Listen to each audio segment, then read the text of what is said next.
Israel और फिलिस्तीन में दोबारा जंग छिड़ गई है। इजराइल में हमास के 5,000 रॉकेट छोड़े जाने के बाद इजराइल ने इसका खात्मा करने की ठानी है।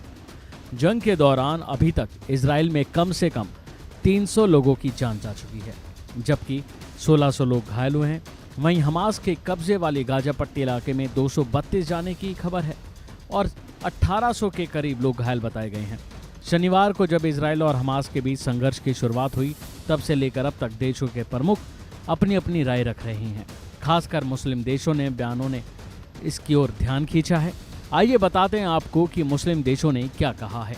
सबसे पहले बात करें सऊदी अरब की प्रतिक्रिया की, तो उसकी प्रतिक्रिया सबसे पहले सामने आई, जिसमें सऊदी अरब के विदेश मंत्रालय ने दोनों पक्षों से संयम बरतने की अपील की।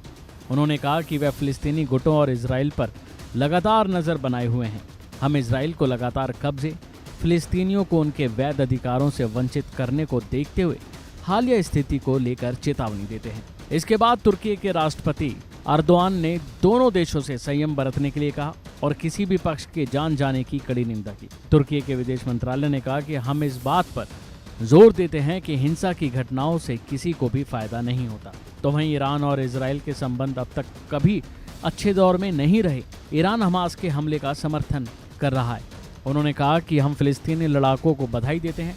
यरूशलेम और फिलिस्तीन की आज़ादी तक हम फिलिस्तीनी लड़ाकों के साथ हैं। तो वहीं पाकिस्तान ने भी इजराइल की फिलिस्तीन पर अपनी राय दी है। पाकिस्तानी कार्यवाहक प्रधानमंत्री अनवारुल हक काकर ने इजराइल फिलिस्तीन में बढ़ती हुई हिंसा पर चिंता व्यक्त की है। उन्होंने फिलिस्तीन के सवाल को लेकर भी जोर दिया और इसकी जरूरत को रेखांकित किया। इसके बाद नंबर आता है कतर के विदेश मंत्रालय का, जिन्होंने कहा कि वह गाजा पट्टी की स्थिति के बारे में चिंता व्यक्त करते हैं। उसने तनाव को समाप्त करने और शांति का आह्वान किया है। मिस्र के विदेश मंत्रालय ने इस पर चिंता जताई और इसके साथ ही मंत्रालय ने आह्वान किया है कि आने वाले समय में किसी भी तरह की हताहतों से परहेज किया जाना चाहिए। कतर ने इसराइल को हमले के लिए अकेले जिम्मेदार बताया है। हालांकि कतर ने दोनों देशों से संयम बरतने की अपील भी की। तो वहीं इस पर मोरक्को की भी प्रतिक्रिया आई है। मोरक्को साम्राज्य गाजा पट्टी में बिगड़ती स्थिति और सैन्य कार्रवाई पर गहरा शोक जाहिर कर रहा है। मंत्रालय ने कहा है कि हम नागरिकों के खिलाफ हमले की निंदा करते हैं, चाहे वह किसी भी पक्ष की ओर से किया गया हो।